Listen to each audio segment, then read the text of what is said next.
And we are back, folks. Welcome to another edition, the long-awaited return of the Michigan Recruiting Insider on a bit of a hiatus, but happy to be back in the saddle just as things look to really be heating up for the 2025 Michigan recruiting class, coming off the biggest recruiting weekend of the summer.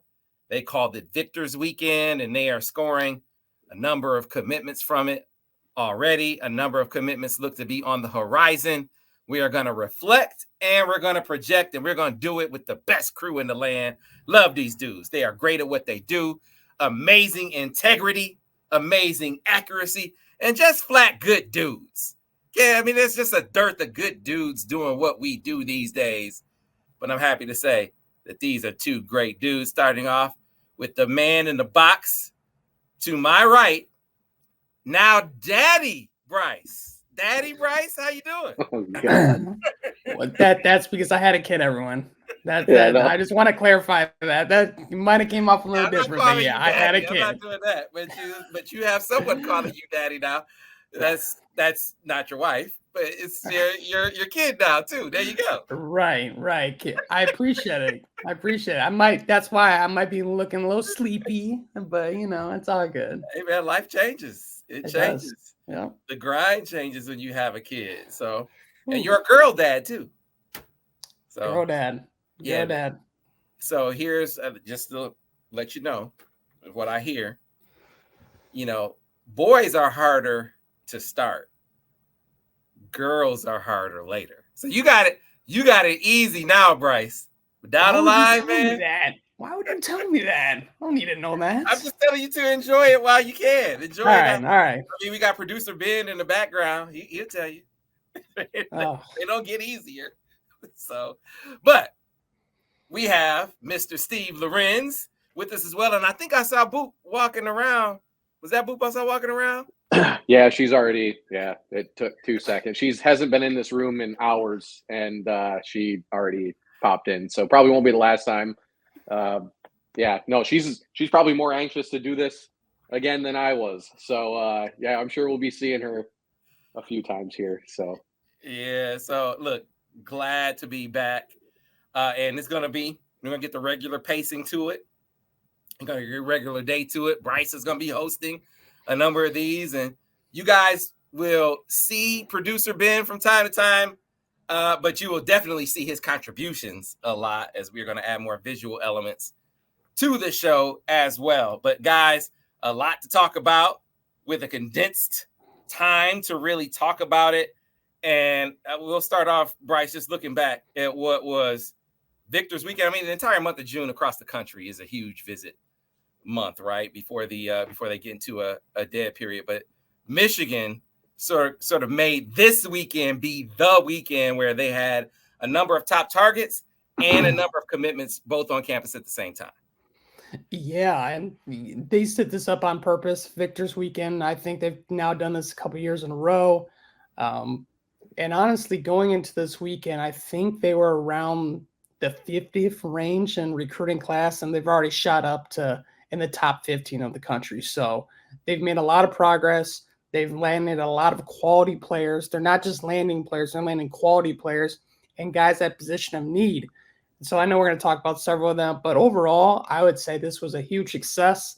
I think even in the guys that they haven't landed quite yet, they've gotten several crystal ball predictions in as well for several others. So tremendous job by the staff and recruiting staff as well. So let's start off before there was a lead in to Victor's Weekend, and they were able to, get the commitment train rolling.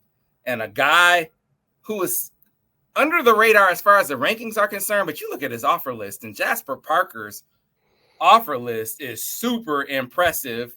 From Ron Bellamy's alma mater, being coached by Ron Bellamy's former high school coach, he has it seeming like everybody in the South but LSU, but all the other big timers offered Jasper Parker. But he chose to go blue, Brice. 6 foot, 190, dynamic running back that can catch the football out of the backfield and do several things. He's elusive in the open field. And honestly, he fits what Michigan likes to do to a T offensively. Perfect fit. Tony Alford, the new running backs coach, has been consistent in this recruitment. has made him a priority. And although other, teams have maybe kind of made pushes here and there, Tony Alford made it flat out clear. This is our guy. You are who we want. And he fits the culture to a T. He talked about the best of both worlds in Michigan. He gets the academic side, but he gets also a national championship experience at Michigan. So a lot to like about him. I'm a huge fan of this pickup. And again, this is a win also in the state of Louisiana. And I know Steve jokes about just offering kids from Louisiana, but actually landing them. So this is a good win, and it's going to help, maybe others as well. Maybe a guy like Philip Wright or other guys that they're looking at down the state. So this is a big plus for Michigan.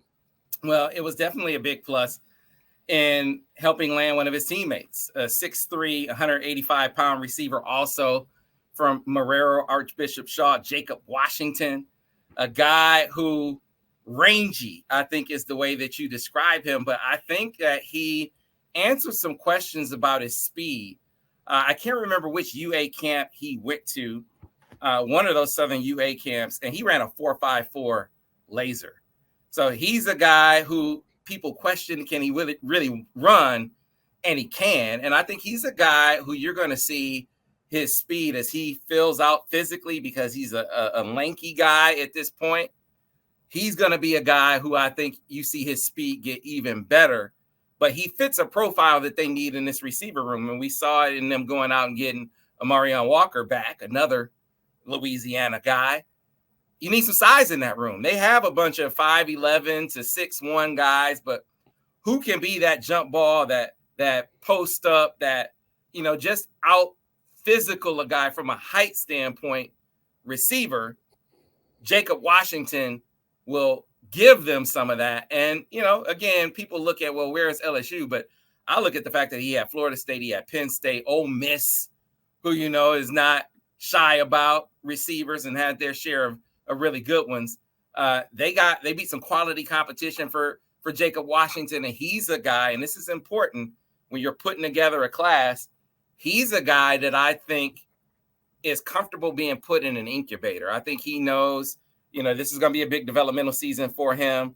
But if it happens that he comes to Michigan and doesn't necessarily see the field right away, his is not a recruitment, or his is not an expectation where that's going to make him jump in the portal right away. So you got to stagger a class like that. Some guys who are, are ready to go right now, with some guys who might be ready to go right now, but if they aren't, you know what, they're going to be fine, understanding that, hey, I got some more developing to do before I'm ready to play.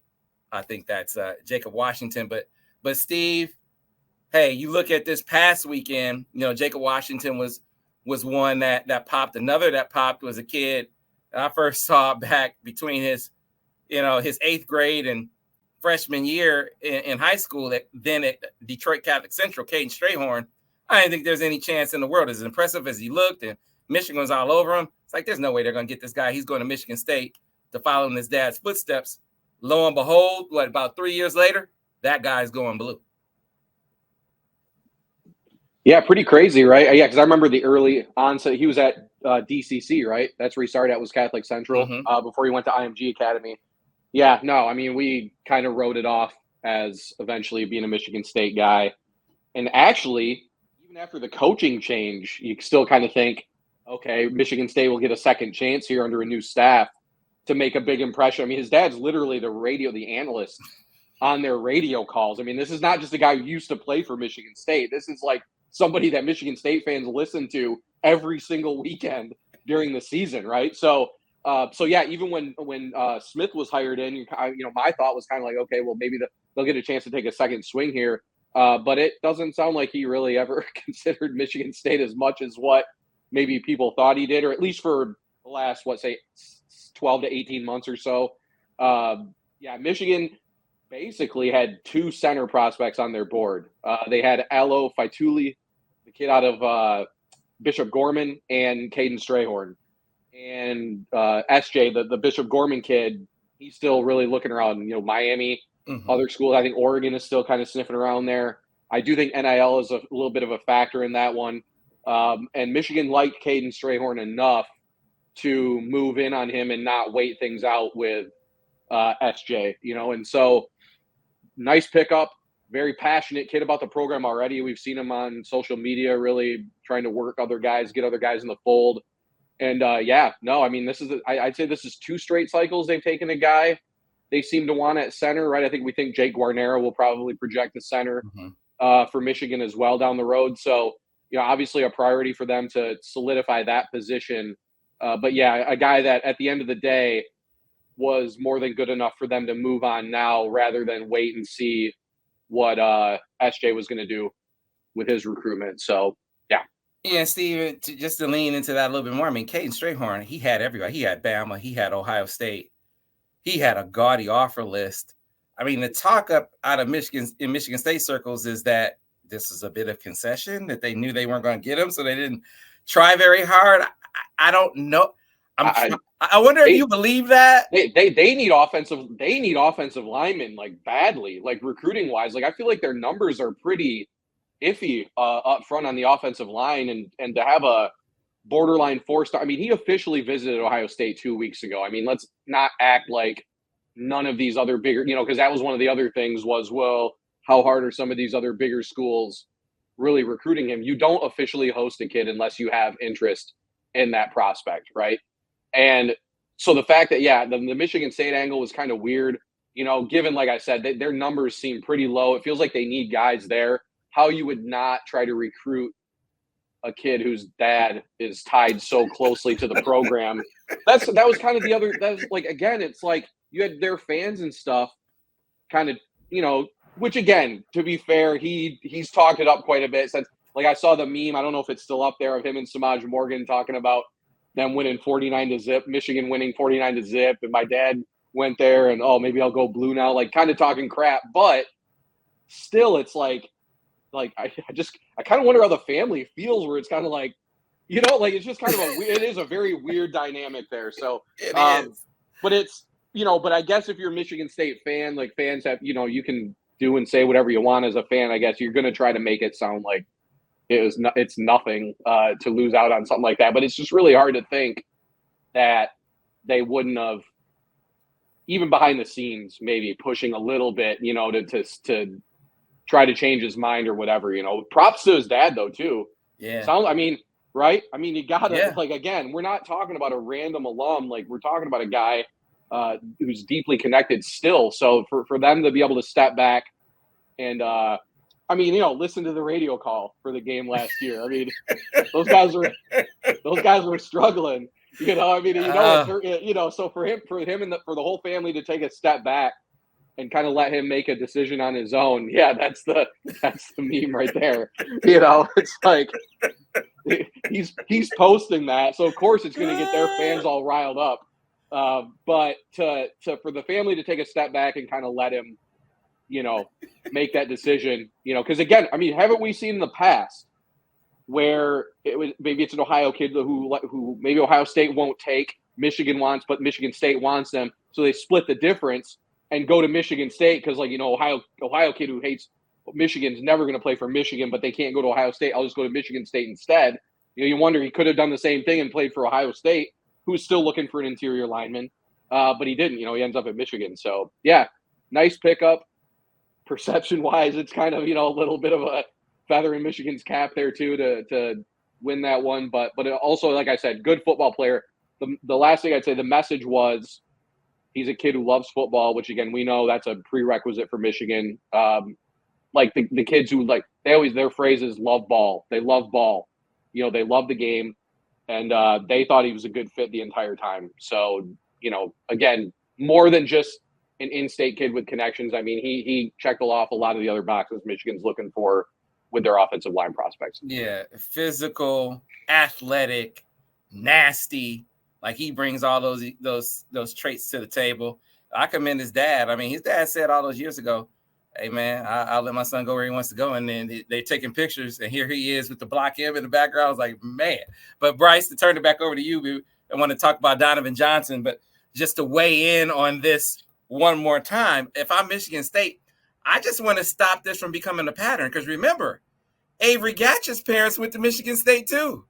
So you got two Spartan legacies. I know Dave. I know Avery's dad didn't play football, but they're Michigan State through and through. And here you have two Michigan State families sending their outstanding prospect offensive lineman sons to Michigan. It's a tough look.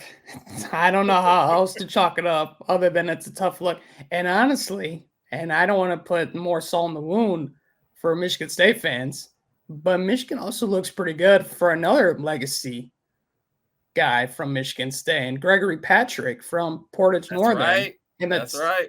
In next year's class, who's considering, I just posted a story on that, of coming up for the barbecue. And he was talking about Brady Hart already connecting the 2026 4-star quarterback commit for Michigan. But yeah, and what's crazy too is I saw State fans saying his film wasn't up to par, and I popped it in and I was watching and I'm like, what?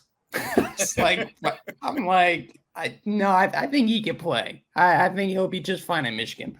Yeah. So, and honestly, some people, Gregory Patrick, 2026 offensive lineman out of Portage Northern. So big timer in that class. So, yeah, 6'5", 280 pounds. He's got already a couple dozen of offers. He's been up to Michigan. He got offered last year on a visit to Ann Arbor.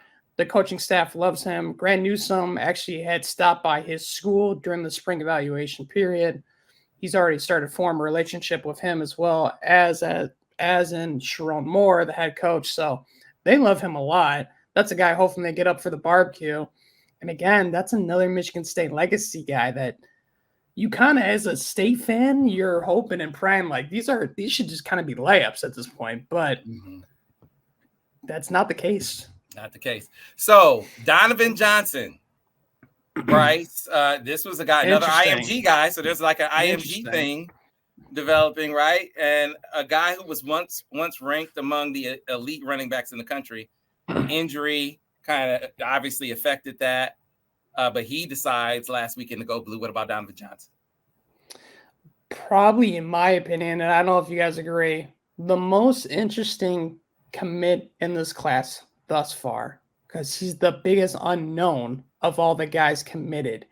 He told me right now, so the background behind him is he had a freshman year in Savannah, Georgia at Calvary Day, where he put up monster numbers in Georgia. Fast forward to his sophomore season, he transfers to IMG Academy. Well, he tears his ACL, and there's no film on him. And for schools like that, it's tough because, they're evaluating him and they're like, all right, what's the deal? Is this kid, is he there? And actually, let me clarify too. He tore his ACL his junior season. So, and that's a big year for, guys, because schools and coaches look at that film very heavily. And he tore his ACL, but Tony Alford, the running back coach at the time, was at Ohio State, had made him a priority. And like you said, Sam, he was a top, and he still is a 4-star running back, but he was really higher up in the rankings. And if you look at his offer list actually backs it up. He's got Georgia, he's got Alabama, he's got LSU, he's got Oklahoma, Penn State. So he's got big time offers, but a lot of them I think kind of cooled because they weren't sure of how he was going to look coming out of a torn ACL injury like that. Fast forward to now, he does commit to Michigan. Tony Alford had still made him a priority. And this is a guy that I think that Michigan can kind of take a chance at. Because if you look at the running back situation in Ann Arbor, they landed Micah Campana. You got Jordan Marshall. You got Jasper, Parker now. But you got younger guys still in the stable, like Benjamin Hall, who are like Cole Cabana, could be someone, So this is a guy where, his floor might be low, but his ceiling could be scary good. And I really like the pickup. He told me right now he's 6'1", 250 pounds. He compared his running back, his style of running, to Adrian Peterson. So a bigger back that can run it between the tackles. Yeah. And I can definitely see that. And that's what Michigan likes to do. So Very interesting. I think for me, the biggest thing will be the senior film. How does he look his senior year? How does he perform? And honestly, this is a great test too, because playing at IMG, Sam and Steve, he's going to face great competition week in and week out. So we're going to see how he really is, but I like to pick up kudos to Tony Alford, staying with him.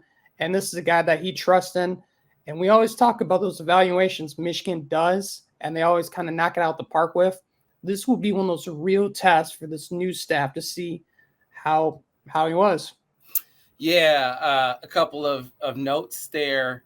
Like I heard they seen him work out and that he's 95% back. That's the word about where he is physically at this point. His running style is Adrian Peterson. That's exactly who I thought about. Now, does he have that Adrian Peterson gear? I won't say all that, but definitely that physical pounding style. You aren't bringing him down. One tackler is not bringing him down. He'd be an excellent compliment. He'd be the thunder in any thunder and lightning scenario. And this is one that you mentioned, Tony Alford. He knows him from back at Ohio State. Been for a long time. Been watching him. They obviously have seen him work out. And then you gotta consider, if you're Michigan, what do your other running back prospects kind of look like? And yes, Jordan Davison is out there, but there's some important considerations. I think that there was a sentiment coming out of Ann Arbor, and certainly in Michigan recruiting class circles, that they were feeling really good about Jordan Davison after his official visit. Really, really good, like really, really good. And so you have a decision to make. Hey, what does his timeline look like? I think it was one of those deals where it's like, hey, he might take a little while longer than we expected. Can we really afford to pass on a guy this talented?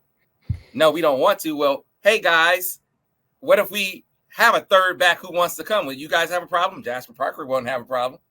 Donovan Johnson won't have a problem. Well, okay. Well, fine. And clearly, Jordan Davison was still looking at teams with two backs in the class. So you get it from that standpoint. It wasn't an exclusionary thing. It wasn't an either or scenario. So to me, it's all upside at that point, taking Donovan Johnson, which leads us to another commitment here recently. I love this kid. He is the epitome of an upside kid. And there are things that you can glean from the pace of a recruitment without being an ardent recruiting observer. The moment Brian Jean-Marie got the job and was able to contact recruits at Michigan, one of the first, if not the first guys he reached out to was Chase Taylor. Chase Taylor out of Stockbridge, Georgia, 6'3", 200-pound linebacker, but an ultra versatile guy. If you want to describe him in a word, versatile would be it. He comes off the edge. He plays the will. He plays the mic. He plays some nickel. He's so versatile that Wink Martindale said, hey, man, where do you want to play? Because we think you're that kind of guy where we don't have to tell you our vision for you. You can just tell us where you want to play, and we can slide you in there. He compared him to Isaiah Simmons. Now, again, do I think that that's a lofty comparison, just like Adrian Peterson is? So I'm not saying, just like we aren't saying Donovan Johnson is going to be the next Adrian Peterson, I'm not saying Chase Taylor is going to be the next Isaiah Simmons. But in the ways in which he can be used, the ways in which they envision using him are similar, because he said, hey, man, they talked to me about safety. He's like, Coach Wink, I've never played safety before. And he said, well, that's what they did with Isaiah Simmons. They played him in safety some snaps. They played him at Mike and Will some snaps. They played him coming off the edge some snaps. He was a guy who literally played at all three levels of the defense. They see that kind of potential, maybe not, the spitting image of Isaiah Simmons, but they see that kind of potential in Chase Taylor. And he's a guy that they've thrived on. You bring a guy in that's 200 pounds like this, you put him in your strength and conditioning program, and in 2 years, this dude's going to be 230 pounds. And you imagine that he's going to be even more explosive than he is now. You look at his offer list, people, it's one of the things that they point to. Listen, Tennessee had him as a top tier recruit. and they were pursuing him. USC, LSU was pursuing him, Florida State. Like, this dude had some big-time Power 4 offers. He did not have Georgia. Georgia was kind of lurking. But, hey, you know what? This is the kind of guy you can swoop in and take and turn into something. And I think that's what Michigan believes they have in Chase Taylor, which leads us to Steve, as far as the profile of the commitments go, the highest profile commitment, the one that the most maybe shockwaves come from as far as recruiting class circles are concerned. And that was Michigan picking up Brady Hart. Brady Hart in the class of 2026. Kirk Campbell has already got his 2026 quarterback in the fold. Yeah, Michigan got in, right? The 2026 quarterback dominoes have kind of been falling for the last 2 or 3 weeks. You had Dia Bell, Texas, which actually, so yeah, it kind of played out funny because Brady Hart was the first of 3 guys who were supposed to be on campus for Michigan in consecutive days. You had Brady Hart up first, Troy Hun the second, and then Brady Smeagol last. Michigan gets a commitment from Hart. We thought Hart was kind of leaning Clemson from what it sounded like. We thought after got a verbal at quarterback that Hun was kind of the guy. It was like, oh, maybe Michigan will get this guy. Michigan gets Brady Hart. Hun ends up committing to Penn State after really kind of being high on Texas and then Michigan.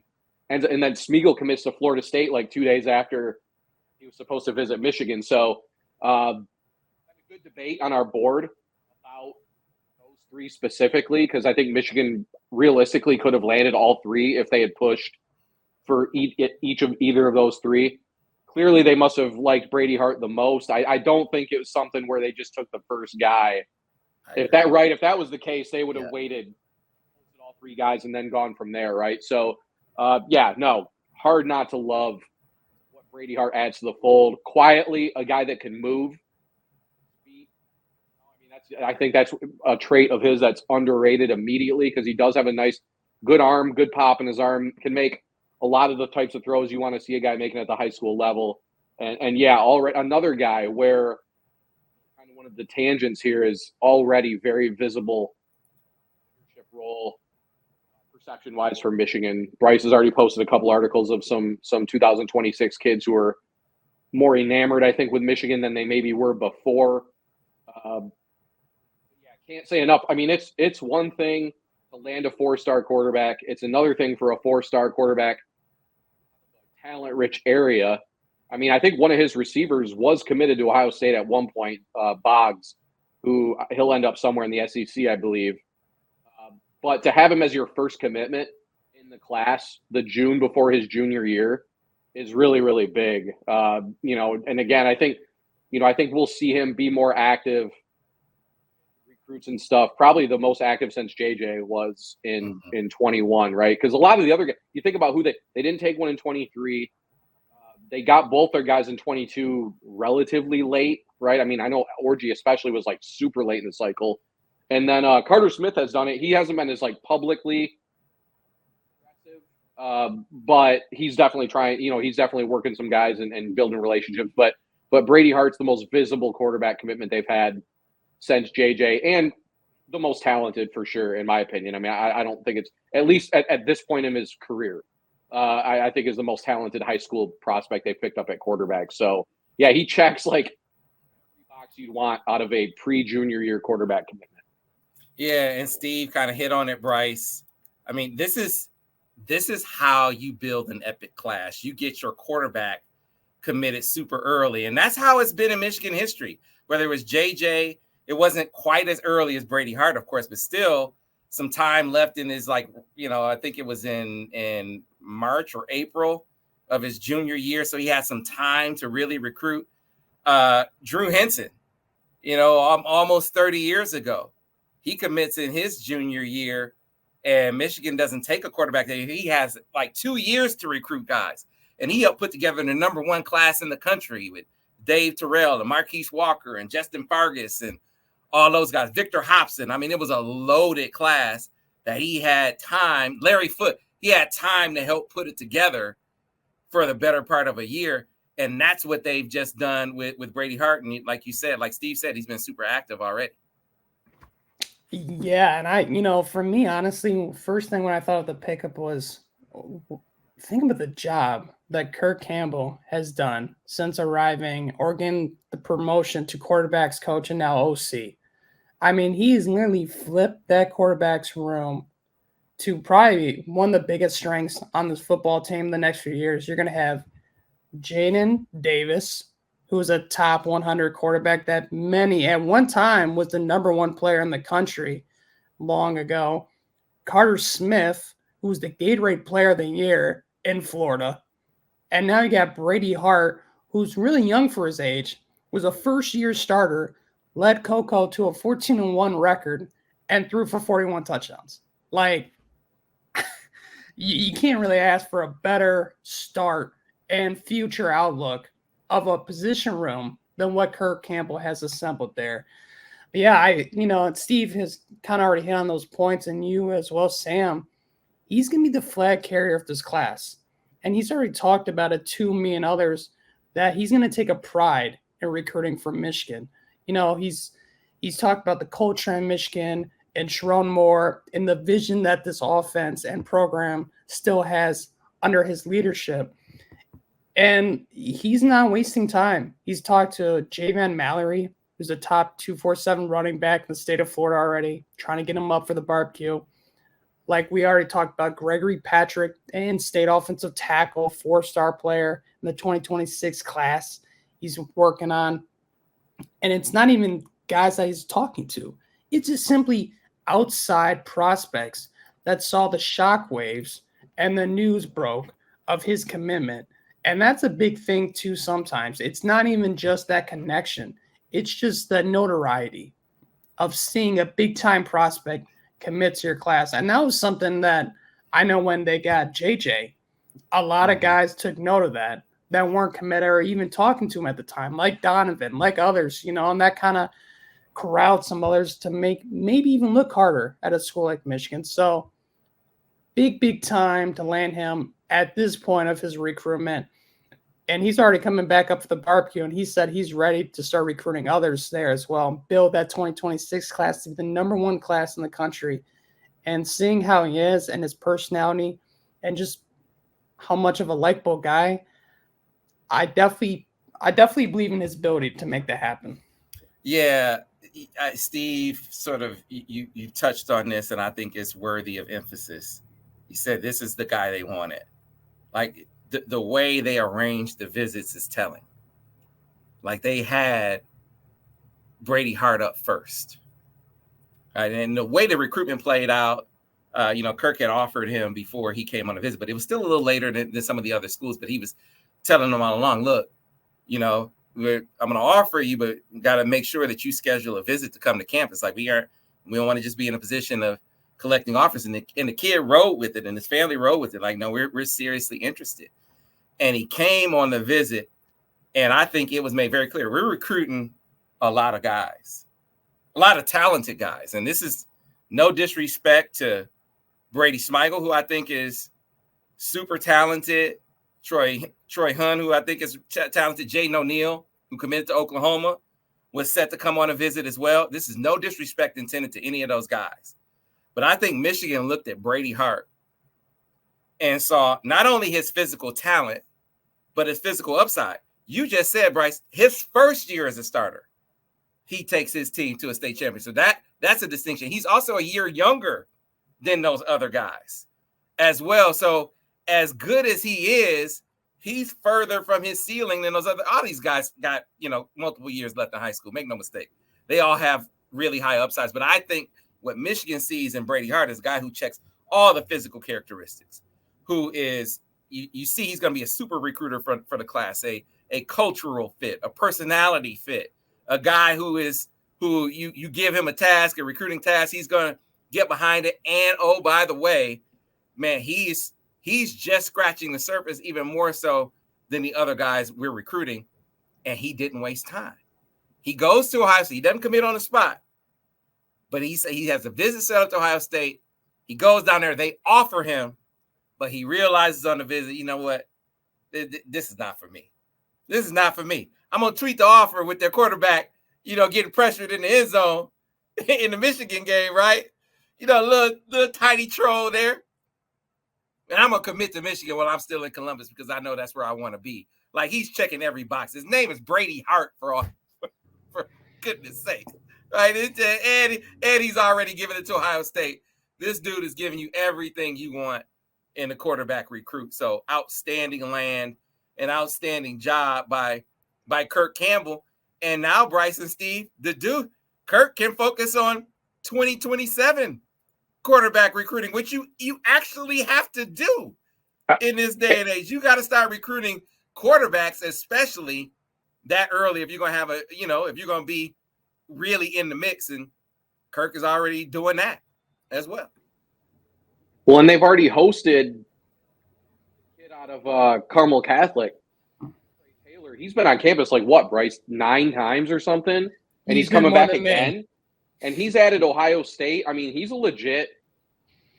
He's probably going to be their next quarterback target. I mean, he's had a really good offseason this year. I was just checking his profile. I know Ohio State offered this summer, Ole Miss, Iowa, Kentucky, NC State. I mean, he's added some, and this is a kid that Michigan had identified and has had. Yeah, he's been up. He was up a couple of years ago, for the first. He's already a name that's been on their radar forever. So. Want to get into it? What about the 2028 kid out of Tech? I mean, they kind of have some dominoes set at quarterback, at least at this stage of the game. So so to get Brady Hart this early, they can focus on kids who are just starting their high school career at quarterback. So Brady Hart, great addition. And it's not as like I said, Hun ended up at Penn State. Smigel, I'm naturally going to call him Smeagol. Right. I mean, these guys are ending up at big time programs themselves. It's not as if, they're choosing Brady Hart over some guys that maybe weren't quite there. I mean, I even think about Jonas Williams out of Illinois. Michigan was one of his first offers. They'd hosted him up. I mean, he's ranked just outside the top 100 in our national rankings and has a bunch of big offers.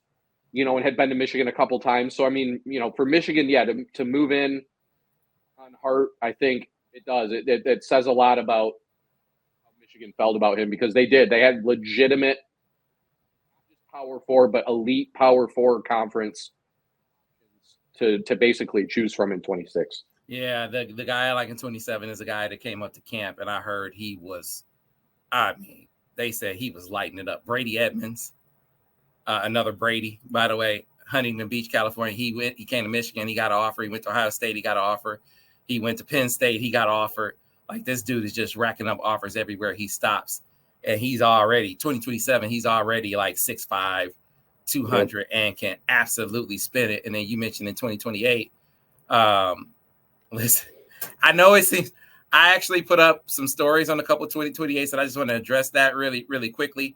We don't typically do that, but the guys that Michigan offers, and these aren't just casual offers. These are guys that Michigan has actually worked out at camp.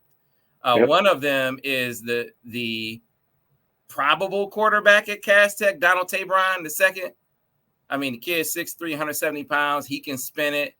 They've offered Jaden Wade out of IMG Academy, another quarterback in the 2028 class. But the other kid I wrote about was DeAndre Bidden, not a quarterback, a wide receiver out of Harper Woods, and he is electric. He is lighting up the 7-on-7 circuit right now. So sporadically, we write on 2028s, the ones that Michigan is already throwing their iron in the fire with, and so we've profiled a couple of those. But let's talk about crystal balls, guys. And Steve, I want to shout you out because the next two guys we're talking about, you were the first one that I know of to put crystal balls in for Michigan. I think you're going to be proven right on both of them, starting with Hardy Watts.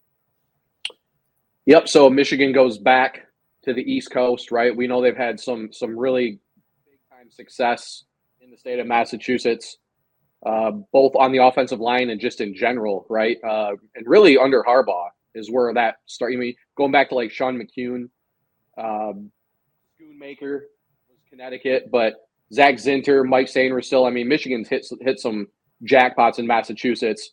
Watts is another guy how many times we've said this over the past 4 or 5 cycles, especially, but this is a kid who's going to end up ranked a lot higher than he was when Michigan first offered.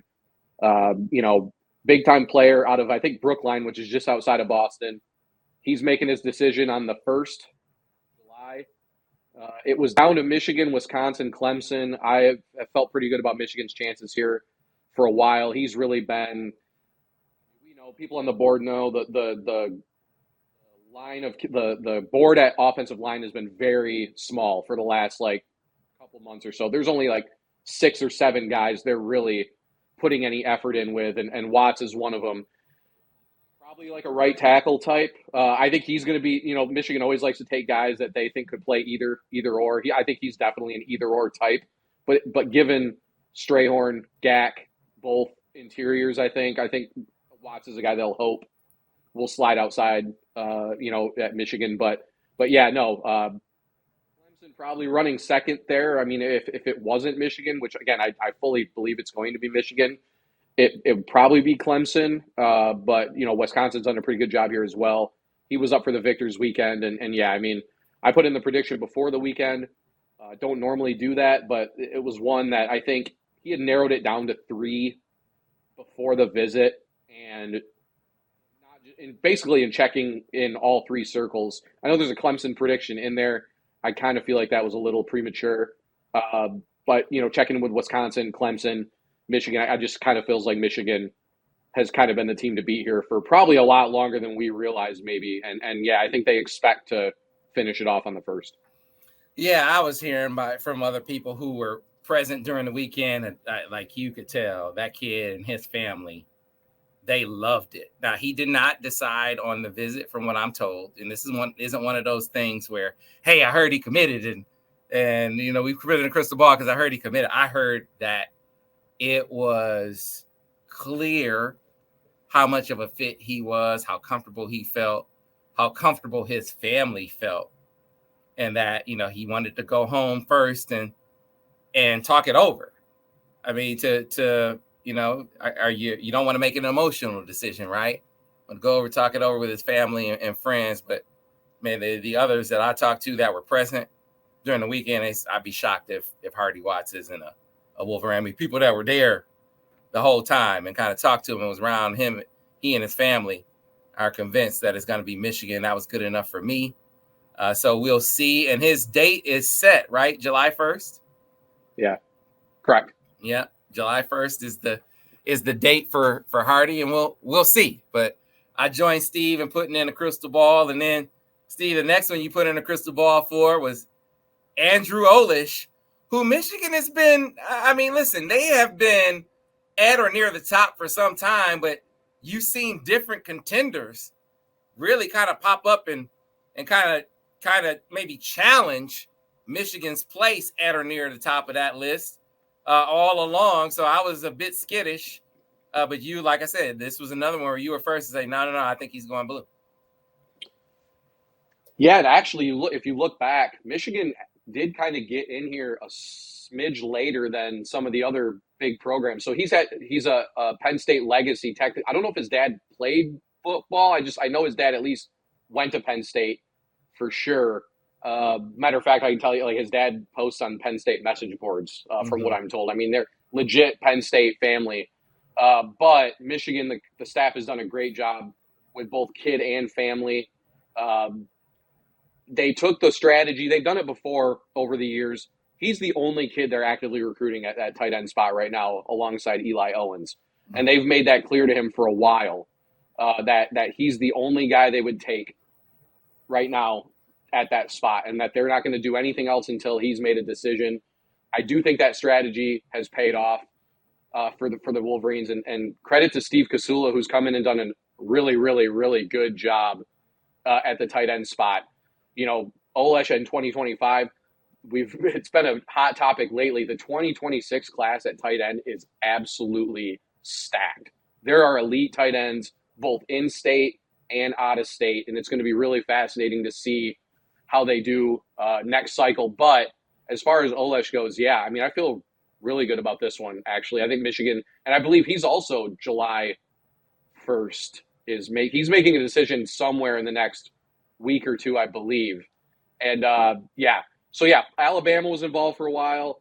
I think Florida, Penn State, but yeah, Michigan, yeah, kind of one of those races where, like you said, Sam, you'll hear like Michigan's going up against A, and then it's B, but then Michigan's kind of the constant. That's usually a good indicator that mainstay school is like in pretty good position. So yeah, he's big time too. I mean, you add him after getting Hogan Hansen and Brady Prescorn last year, and then again Eli Owens, who, you know, Zach and I just did our rankings for the most important players on Michigan's roster. I had Max Bredesen way higher than Zach did because he's such a huge piece to what they do offensively. Eli Owens is that guy, except he has offers from Ohio State, Alabama, Tennessee, all these schools. To add those two guys coupled with who they had last cycle, and like I talked about, next cycle being so stacked, talk about a position Michigan should be loaded at for the foreseeable future. Tight end is absolutely one of them. Yeah, he is. You're right. He is big time. He is big time. And you're also right that the threat just continued to change. Like, of course, Penn State, him being a legacy, and Penn State's track record for tight ends. I mean, of all the foes that Michigan is battling for Andrew Olish, they're the scariest from a tight end production standpoint, right? And so to beat them more than any of these other schools, I think is really impressive. But then it shifts to Bama, and then you hear Florida, and then it's back to Bama again. But I think if you're him, you got to kind of put that tight end equation back up there again. And so from a tight end production perspective, do those schools hold a candle to tight end usage when it comes compared to Michigan? I mean, the only one would be Penn State. So you beat Penn State, Steve Kasula, who, man, I'm glad you shouted him out, Steve. Steve Kasula is an outstanding recruiter. It's a lot like Lou Esposito, had been recruiting at a lower level, so you don't really hear about him as much. But for us who talk to like coaches on the in-state scene and who they're dealing with the Westerns and they're dealing with the Davenports and schools like that, right? They get to know these coaches that are recruiting their non-Power 5 kids, and they know who's a recruiter and who's not. And when Lou got hired, they were like, that's a home run. When Steve got hired, they're like, man, this dude is a big-time land for Michigan for his recruiting chops, his familiarity with Michigan. And, oh, by the way, he has been an offensive coordinator. So he's going to bring those chops to the equation as well. And it's good that if this goes down like we think it will, that Steve's going to get some shine for what he's bringing to the table, because this kid, I'm trying to – they've recruited some talented guys. You guys know how I feel about Brady Prescorn. I think Olish is as talented as they've gotten since they got Colston Level. I agree. Yeah, I mean, just to add on, we talk about the 26 class, just talk to two of the kids that visited over the weekend. Always a good indicator is you ask them, like, hey, what was the biggest thing that stood out about the visit? Both. First thing, Steve Kasula. Not going into the big house, not the weight room. The first thing was, I love Coach Kasula. I love, I'm building a great relationship with him. Easy to talk to, great guy. Gave me some tips, for this income. I mean, just has done a really, really good job. So, yeah, and again, to beat Penn State for a kid who, I think early on looked like a Penn State lock. Because like you said, Sam, how many guys, again, to Penn State's credit, they've produced a ton of guys there, and they've recruited some big-time guys there in these next upcoming cycles. Bama, I think, was recruiting other guys, so Michigan was able to kind of use that. And then Florida, I think, is just desperate and told him, you could probably play for us this year, if you committed now and came over. I really think that was sort of their pitch to him. So would be a big win for Michigan, provided that they finish it out. But yeah, I expect them to, just like I do with Hardy Watts. Well, guys, we'll round this out talking about a couple of receivers, and glad that Steve is getting some shine. If this receiver class develops like I think it will, I'll be glad that Ron Bellamy gets some shine, because I don't think there's any coach who has a stiffer challenge recruiting on this staff, coming off a national championship, mind you, than Ron Bellamy, because the narrative is out there. Michigan's not going to throw the ball, and he has to continuously combat that. And so, talked about Jacob Washington. I put in a crystal ball for Philip Wright, another guy from Ron's neck of the woods down there in Louisiana, Destrehan. And this kid is a flat out burner, 10, 400 meter guy at 5'11" and about 170 pounds. And he has big timers in the South chasing him right now. He is on a developmental curve. He's a little more raw than some of the other guys, but this is what I like. If they pick up Philip Wright, I like how they're staggering this class, because you will have gotten a guy who maybe can come in and do it for you right away. But if he doesn't, it'll be clear, hey, he just needs to get bigger and stronger. But he took an official visit to Bama, not Bama, but Georgia. And I heard, this is from sources down that way, that Georgia was pushing for him. And was a little bit nervous. Will he make it out of that Georgia visit without committing? And when he did, that was enough for me to put in a crystal ball. I think Michigan is going to land Philip Wright in the grand scheme of things. And I think it would be, you got your long guy in Jacob Washington. You got your deep speed guy who could play inside or out, and Philip Wright, if they get him, and then Brice, if they get the big kahuna, a guy who we first saw at the Sound Mind, Sound Body prospect camp last year, not here in 24, but in 23, and he lit it up, and he visited Michigan shortly after that. But Andrew Marsh out of Texas is a top 100 player. He is a big-time receiver prospect, and he is, to me, like a blend. He's 6'1", he's about 175, 180 pounds. He has deep speed. He has tremendous hands. He is a really good route runner. Andrew Marsh checks all the boxes. And I think Michigan leads for Andrew Marsh at this point. Yeah, and I know other networks have even put in predictions for Michigan to land him. I don't think any of us quite yet have done that. But, Sam, you might be on the verge. That's what I'm hearing. Yes, that is right. And, again, the toughest job on this staff when you're looking at all the assistant coaches is 100% Ron Bellamy. Because, like you said, of that perception of them not throwing the football. It's ironic, too, because it's like, look at Roman Wilson and Cornelius Johnson. They're having their wideouts go to the next level and get drafted. It's not like these guys are just flaming out at Michigan. They're actually producing. So he can sell that. And the other thing, too, is a big vision and scheme-wise is, I think, Kirk Campbell and, Brady Hart's talked about this. Carter Smith has talked about this. They're going to try to air it out more. Like this offense, I know the identity is still run the football, smash mouth football. That's Sharon. That's his bread and butter. That's what he wants to do. But they're not afraid to play action it, throw it around the yard as well. I think that's very appealing for Andrew Marsh, because here's the thing. When I think about offense like this, you stack the box because you get all these guys coming up trying to stop the run. Well, what does that do for a wideout? That gives you one-on-one coverage, Sam. Mm-hmm. And as good as of a guy as Marsh is, he's taking that.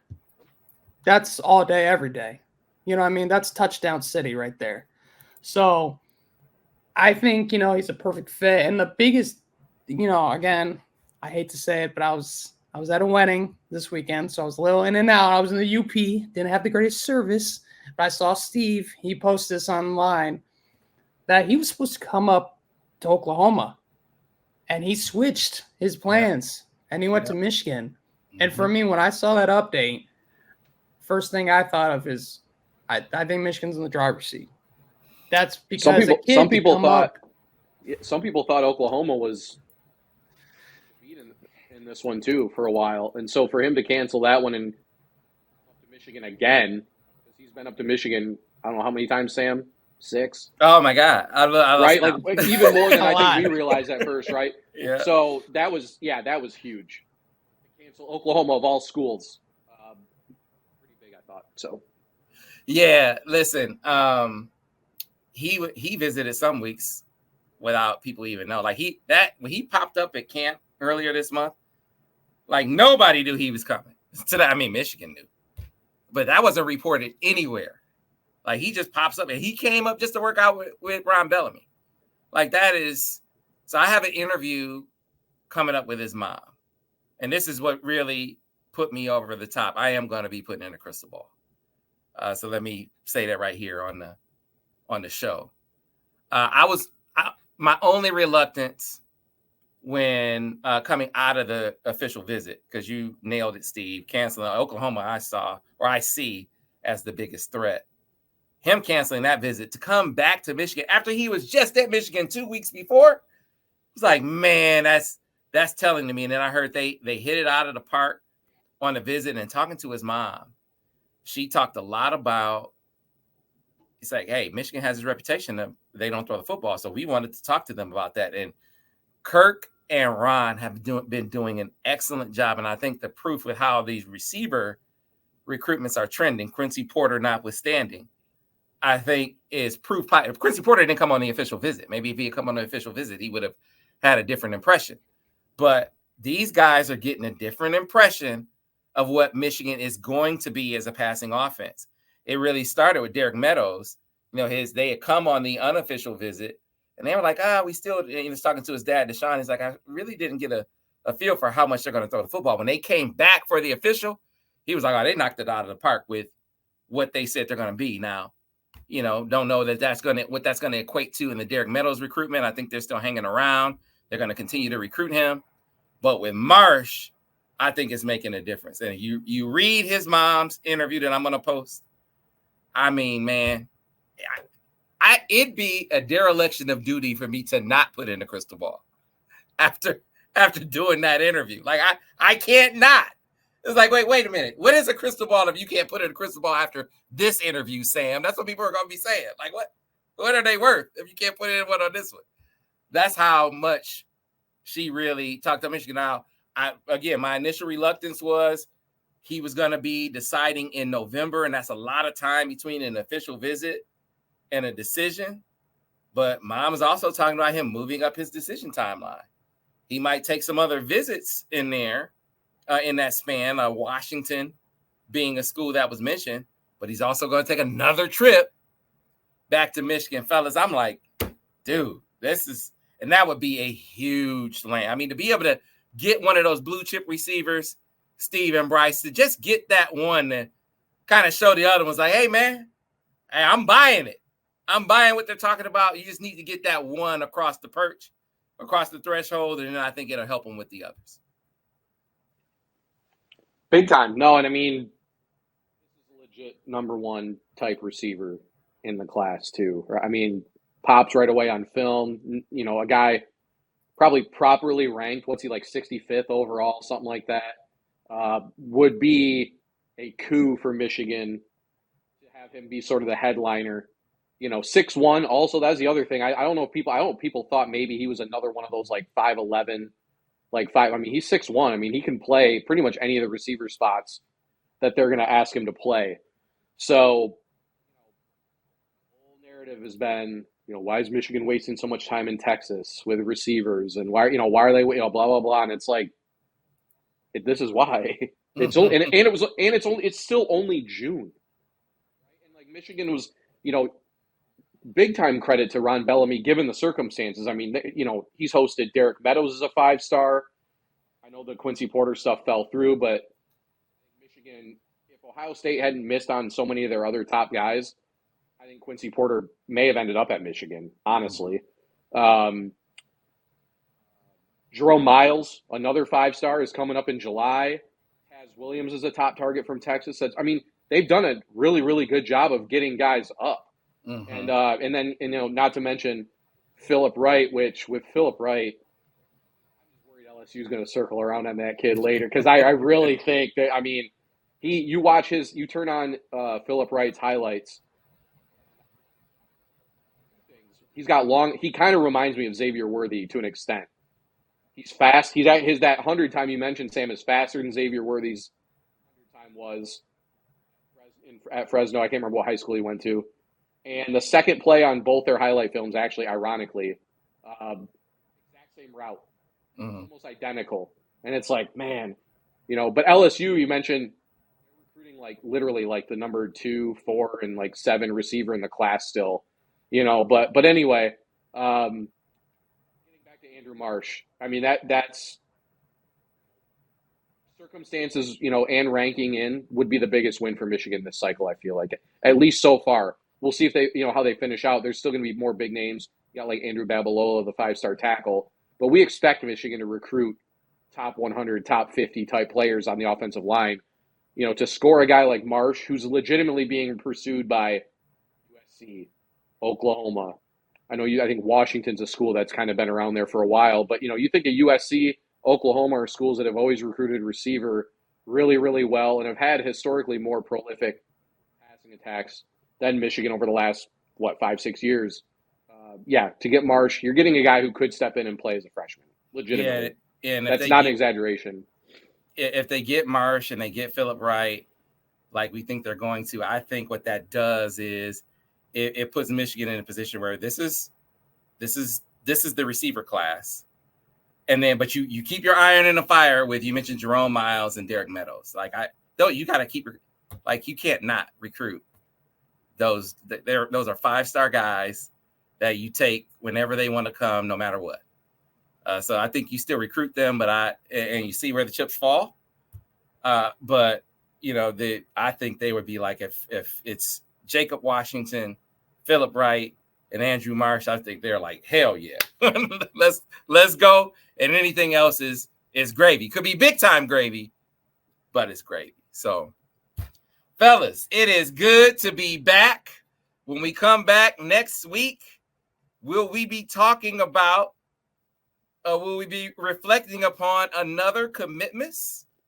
I mean, July 1st looks like the next date to kind of keep an eye on as far as fireworks are concerned. So we will chime in here the day before the 4th of July, next show on July 3rd. And we're going to try to lock Wednesdays in for you.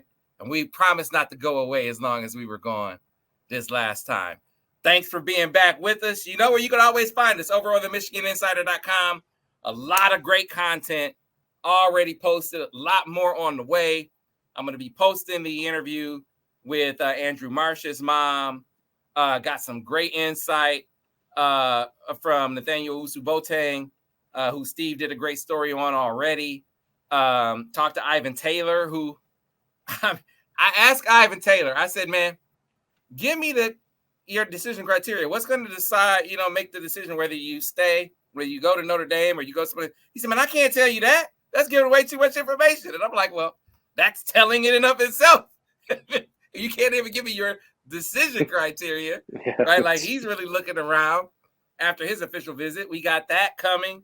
We're going to be checking in with Shamari Earls. There's so much going on the recruiting front, on the team front, a lot of exciting things on the horizon. Oh, by the way, and the Dusty May interview that we did yesterday, we're going to be cutting that up into several stories. I know Alejandro has already put some up as well. So if you haven't seen that, be sure to check that out. You can watch it here on the YouTube channel. If you want to read more about it, you can go over to the MichiganInsider.com. Until then, fellas, good to be back. Brice, Steve, appreciate you guys as always. And producer Ben, who's doing a great job giving us the production highlights as well. We appreciate you. Until next week, folks. Thanks for watching another edition of the Michigan Recruiting Insider.